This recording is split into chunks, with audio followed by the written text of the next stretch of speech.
For over 7 decades, Michael Caine has been one of Hollywood's most guarded men when it comes to his private life. But recently, at 91 years old, the legendary actor has begun opening up about secrets he's kept buried for decades.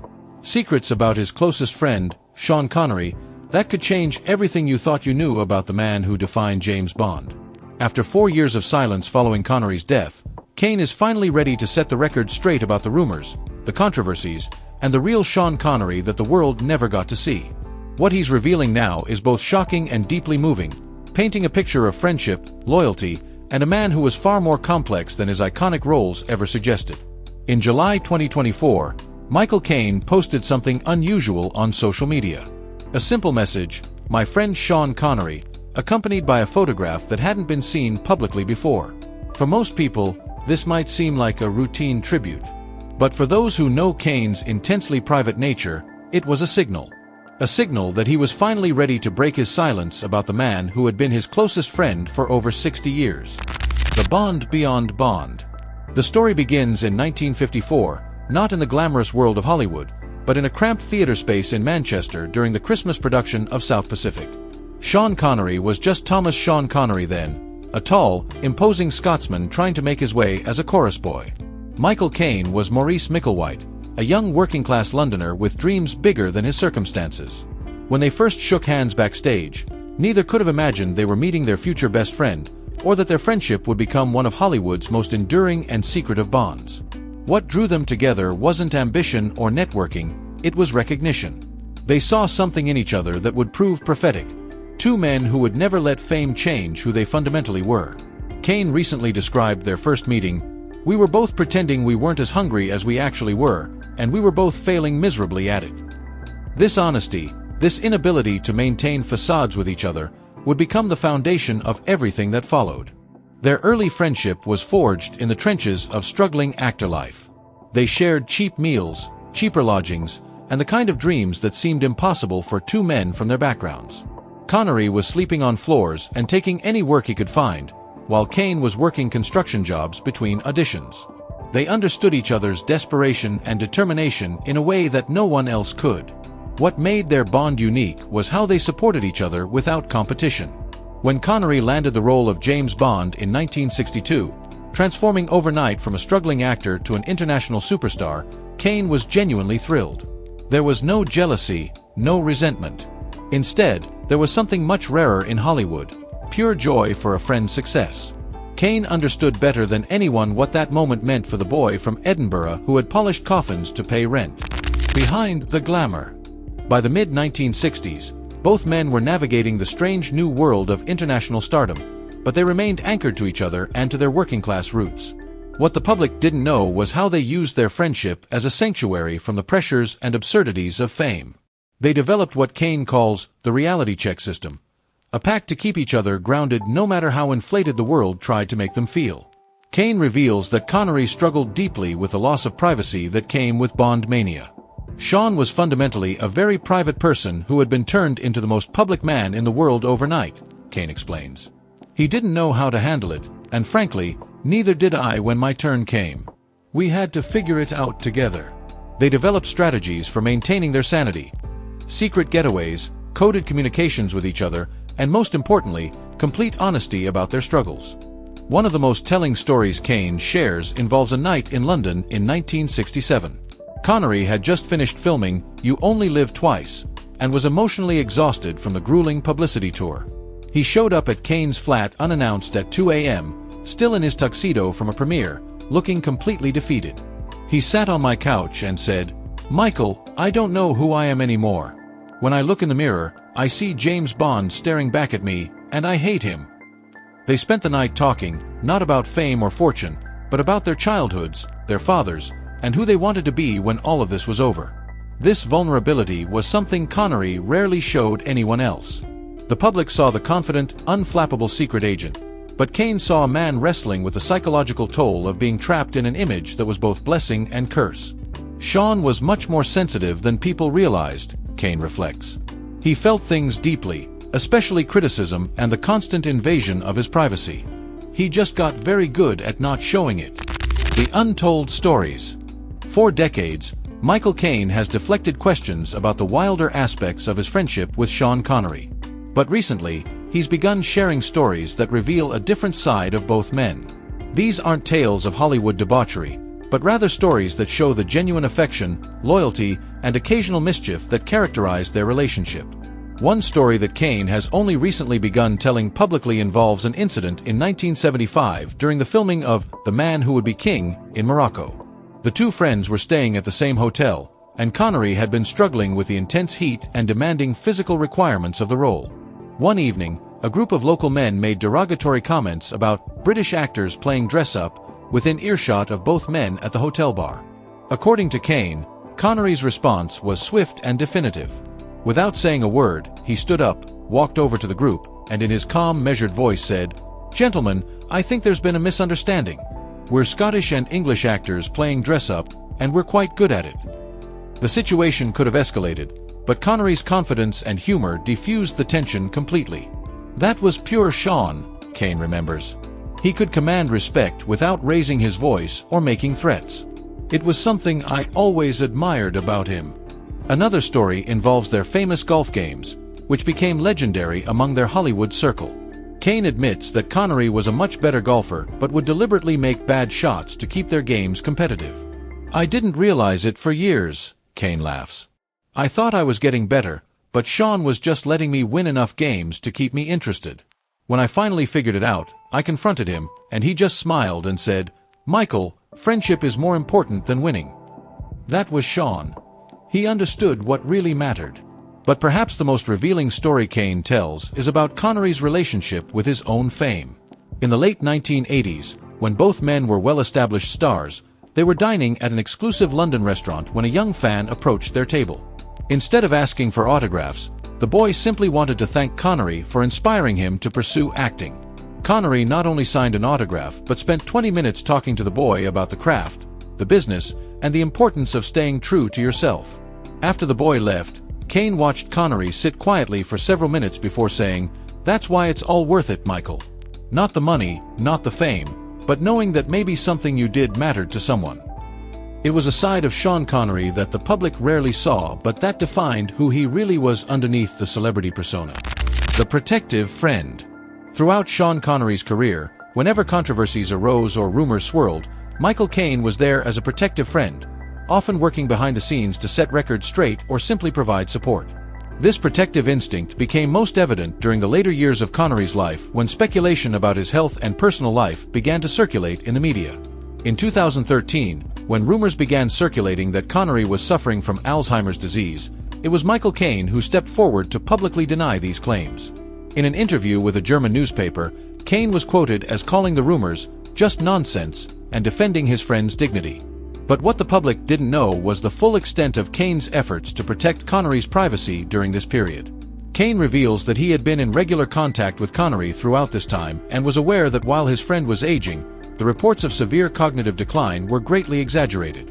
Sean was still Sean, Caine explains. He was slowing down, as we all do, but his mind was sharp, and he was living the quiet life he had always wanted. The problem was that because he had withdrawn from public life so completely, people assumed something terrible must be happening. The protective friendship worked both ways. When Caine faced his own challenges and controversies over the years, Connery was always there with support and perspective.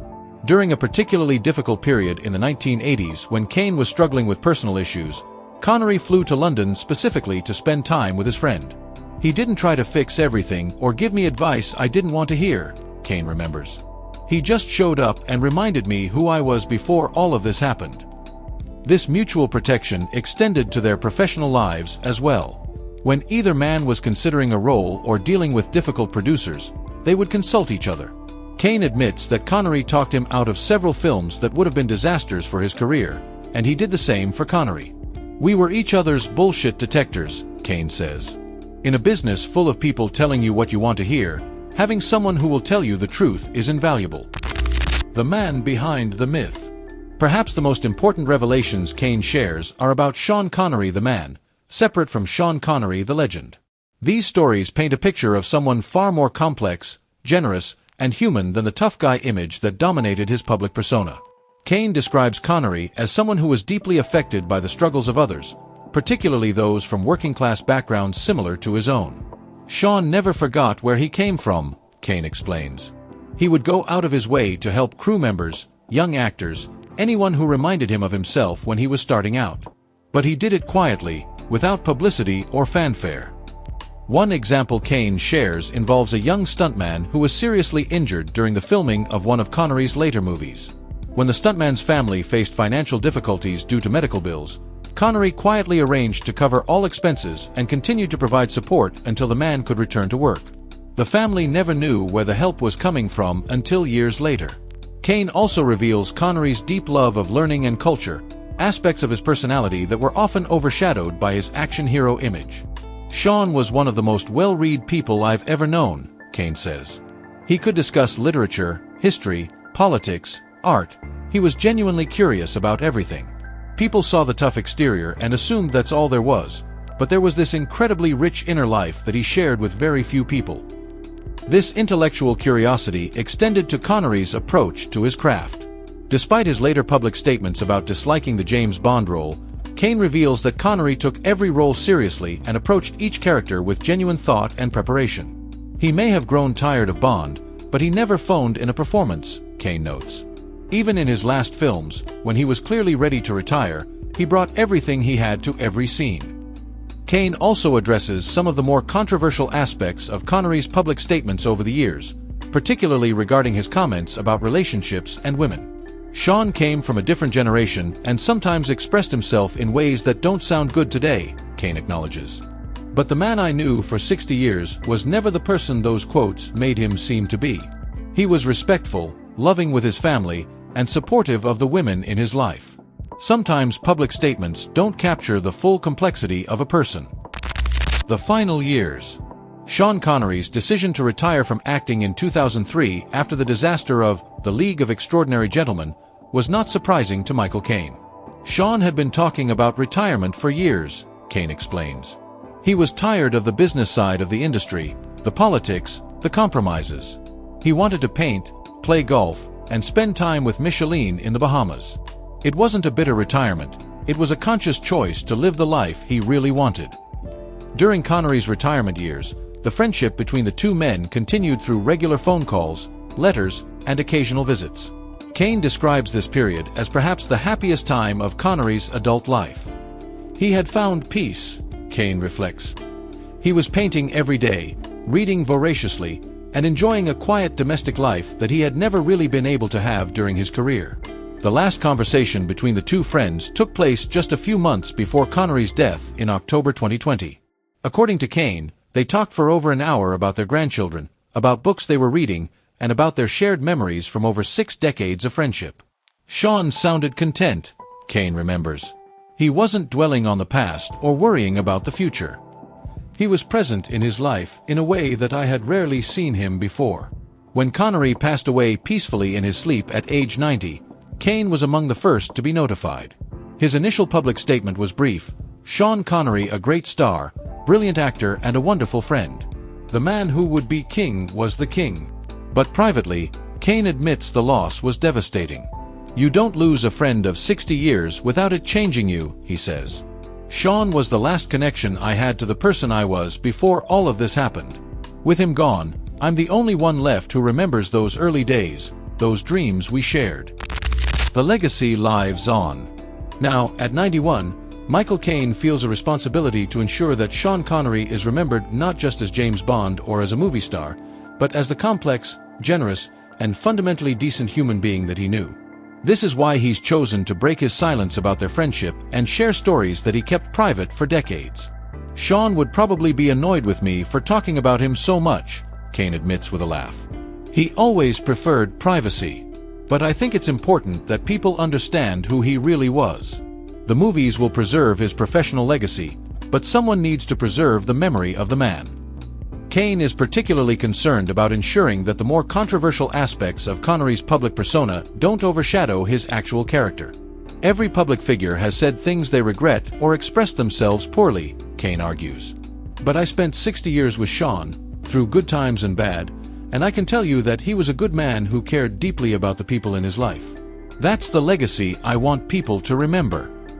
Part of this mission involves sharing the lessons that Connery taught him about maintaining authenticity in an inauthentic industry. Sean never pretended to be anything other than what he was, Caine explains. He was a working-class Scottish man who became an international star, but he never forgot his roots or tried to be someone he wasn't. In today's world, where everyone is performing all the time, that kind of authenticity is rare and valuable. Caine also wants people to understand the depth of Connery's commitment to his craft, despite his later public criticisms of the film industry. Sean cared deeply about acting and storytelling, Caine insists. His frustration with Hollywood wasn't about the art, it was about the business side, the ego, the politics. Right until the end, he believed in the power of movies to move people and tell important stories. Breaking the silence, the truth finally told. Michael Caine's decision to speak openly about Sean Connery after years of maintaining privacy wasn't made lightly. At 91, he recognizes that he may be one of the last people alive who truly knew the man behind the legend. This sense of responsibility, combined with his own mortality, has motivated him to set the record straight. "I'm not getting any younger," Caine admits. "If I don't tell these stories, who will? Sean's gone, most of our mutual friends are gone. I'm one of the few people left who knew him before he became Sean Connery, and who stayed close to him until the end. These stories deserve to be told, not for gossip or sensation, but because they reveal something important about friendship, loyalty, and staying true to yourself." The timing of these revelations also reflects Caine's understanding of how Connery would want to be remembered. Rather than letting rumors and speculation define his friend's legacy, Caine is providing first-hand accounts of the man's character, generosity, and humanity. Sean always said that reputations are built by strangers, but character is built by choices, Caine explains. "I want people to understand the choices he made when no one was watching." Perhaps most importantly, these revelations serve as a tribute to a friendship that transcended the typical Hollywood relationships built on mutual benefit. The bond between Caine and Connery was based on genuine affection, shared values, and mutual respect that lasted through decades of professional success, personal challenges, and the inevitable changes that come with age. "People ask me what I miss most about Sean," Caine concludes. "It's not the glamorous events or the famous adventures. It's the phone calls, the conversations about nothing important, the way he could make me laugh even when I was having the worst day. He was my friend first, my colleague second, and a movie star third. That's the Sean Connery I want the world to remember." The stories Michael Caine is telling now aren't just about Sean Connery. They're about the possibility of genuine friendship in a superficial industry, about loyalty that transcends professional concerns, and about the importance of remembering the human being behind the public persona. At 91, Michael Caine is breaking his silence not to create controversy, but to honor a friendship that defined both their lives and to ensure that the real Sean Connery isn't lost to history. In revealing these long-held secrets, Caine isn't betraying his friend's privacy. He's fulfilling a final act of friendship by making sure the world understands what truly made Sean Connery remarkable. It wasn't just his talent or his screen presence, but his character, his loyalty, and his ability to remain authentically himself throughout a career that could have easily changed him into someone else entirely. The silence has been broken, and with it comes a deeper understanding of one of cinema's greatest legends, not as an untouchable icon, but as a man who valued friendship above fame and authenticity above all else.